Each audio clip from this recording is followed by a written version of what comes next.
a 16-year-old girl who disappeared on a school hike.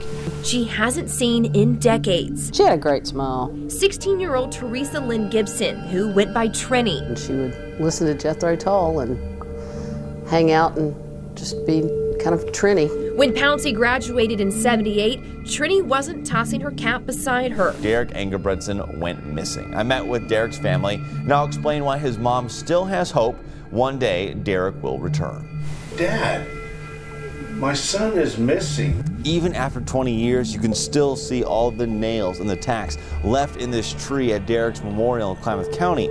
After all this time, his mom still has hope that he will one day walk through their front door. I want to believe that he's still alive to this day, and until somebody shows me something different, I don't think I'm ever going to give up on him. Lori believes her son was kidnapped after saying they found a small footprint in the snow leading to the road.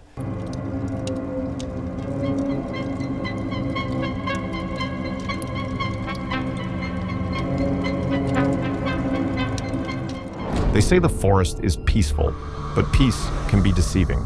One wrong turn, one missed step, and you're swallowed whole by silence. Nature heals, yes, but it also hides.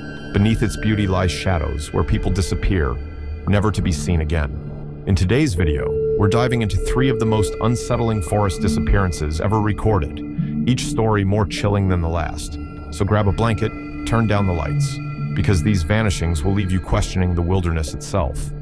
Alfred Beilhartz, 1938, Colorado. In the summer of 1938, a family trip meant to be full of nature and fun turned into a heartbreaking mystery that remains unsolved to this day. The Beilhartz family, who lived on Quebec Street in Denver, Colorado, had 11 children and decided to go on a weekend camping trip in Rocky Mountain National Park. They set up their camp just a short walk from the Fall River Lodge, and on the morning of July 3rd, 4-year-old Alfred Beilhartz went with his father, William, to a nearby stream to wash up.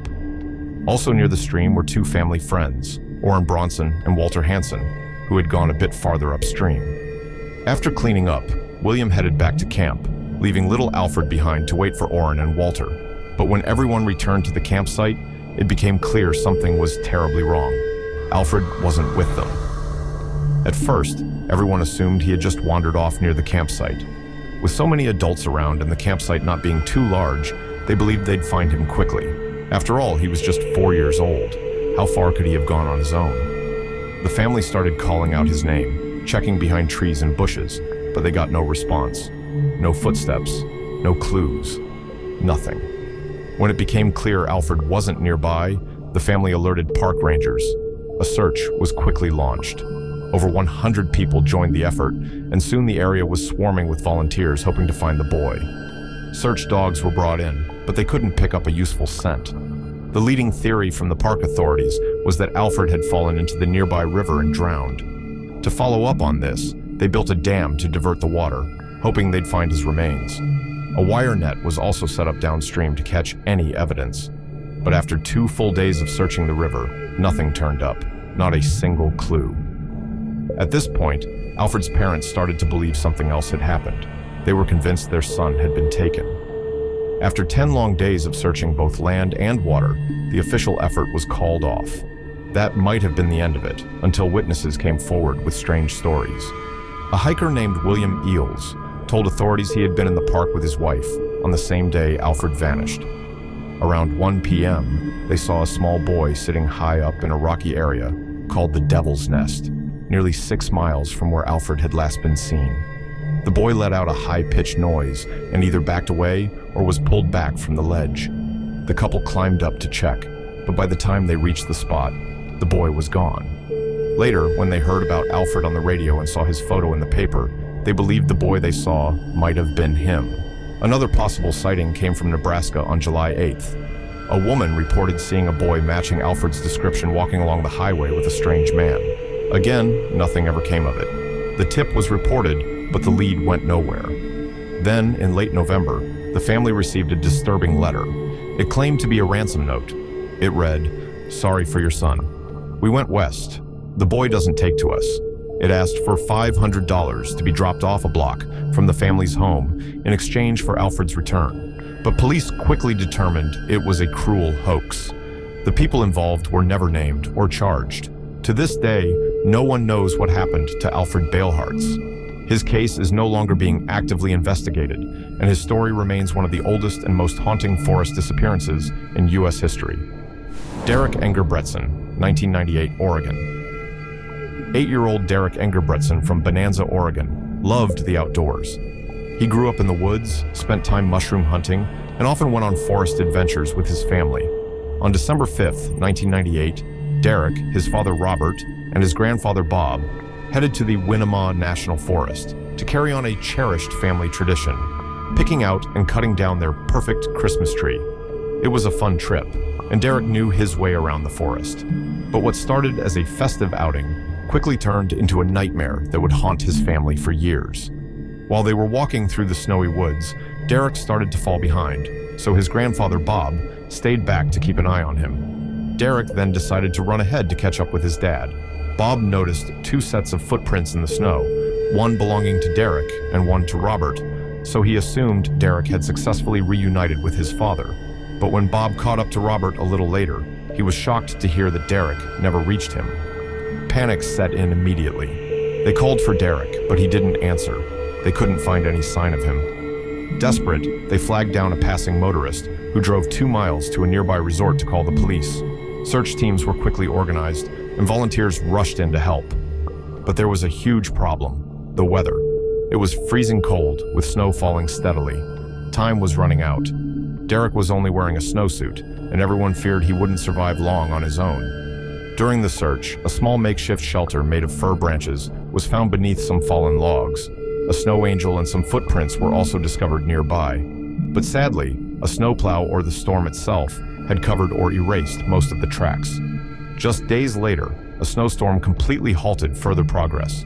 On December 13th, police suspended the search due to the dangerous conditions. But Derek's family didn't stop. They launched independent search efforts and offered rewards. Weeks later, some possible clues were found: a bookmark from Derek's school, a food wrapper, and small spots of blood, all located miles from where he went missing. Yet none of these led to a real breakthrough. In May, when the weather warmed, search teams returned to the forest. Still, nothing new was discovered. Around the same time, strange graffiti was found in a public bathroom. The writing mentioned Derek, but it was eventually ruled a hoax. Derek's mother, Lori, believed the message implied he had been abducted. Years passed, and then, in 2004, a disturbing new lead emerged. Authorities named Frank J. Milligan, a convicted child rapist, as the prime suspect. While in prison, Milligan had reportedly told another inmate he had abducted and killed Derek. He even confessed to the police and offered to show them where the body was buried.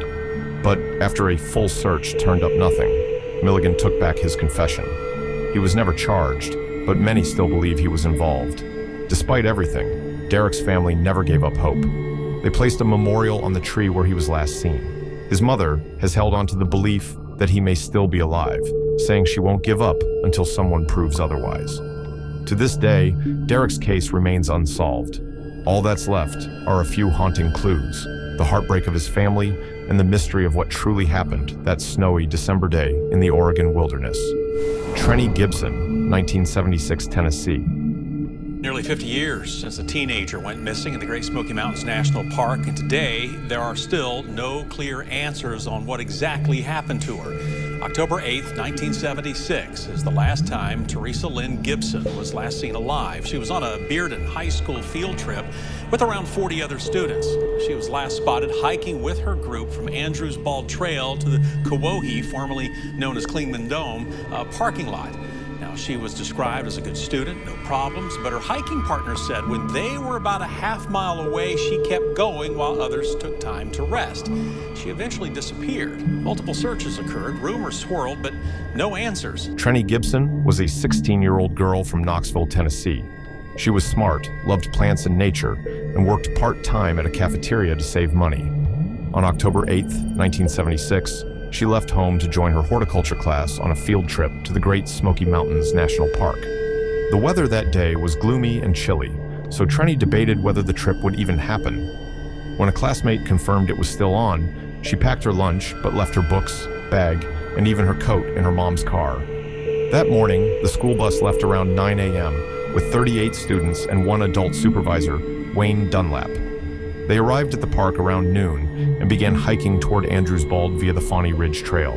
Before starting the hike, the students were told to stay on the path, not take shortcuts, and to leave plant life alone. Trenny didn't have a jacket, so her friend Robert Simpson, who also happened to be friends with her older brother, kindly offered her his. They ate lunch together once they reached Andrews Bald. Around 1:30 p.m., Trenny decided to head back to the bus early, while Robert stayed behind for a little longer. As she made her way back, Trenny passed several classmates. She was last seen crouching beside the trail, possibly looking at something off to the side. Then, she stepped off the trail into the brush and vanished. One student called her name, but got no response. They figured she had just walked back to the bus. But by 3:40 p.m., everyone was back on the bus, except for Trenny. Robert was the first to notice.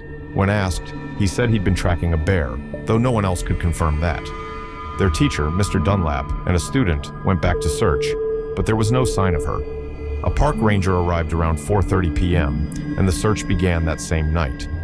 The next day, scent dogs followed her trail to Newfound Gap Road. Along the way, broken ferns, a beer can, and cigarette butts were found, possibly signs of a struggle or encounter. Over 700 people joined the search, which lasted until November. Additional searches in 1977 and 1981 also came up empty. Theories started to swirl. Some believed Trenny had gotten lost and died of exposure. A classmate thought she had run away. Others pointed fingers at two people, Kelvin Bowman and Robert Simpson. Robert Simpson, on the other hand, was the last known person to be with Trenny. He later told Trenny's younger sister some strange things, suggesting either that Bowman had taken her or she'd run off with a hitchhiker. More odd clues surfaced. Trenny's necklace and ring were found in the possession of another student who couldn't explain how she got them. There were also several reported sightings of Trenny in places like North Carolina and New Jersey, but none could be confirmed. Nearly 50 years later, Trenny Gibson's case remains unsolved. Each of these disappearances is haunting. A toddler vanishes in 1938 without a trace.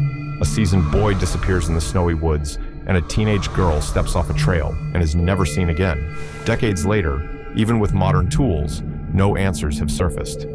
Because sometimes, the forest doesn't just hide its secrets, it keeps them. That's it for today's deep dive into these chilling forest disappearances. Which case unsettled you the most? Drop your thoughts in the comments, and don't forget to like and subscribe to the Suspense Room for more true crime mysteries that keep you up at night.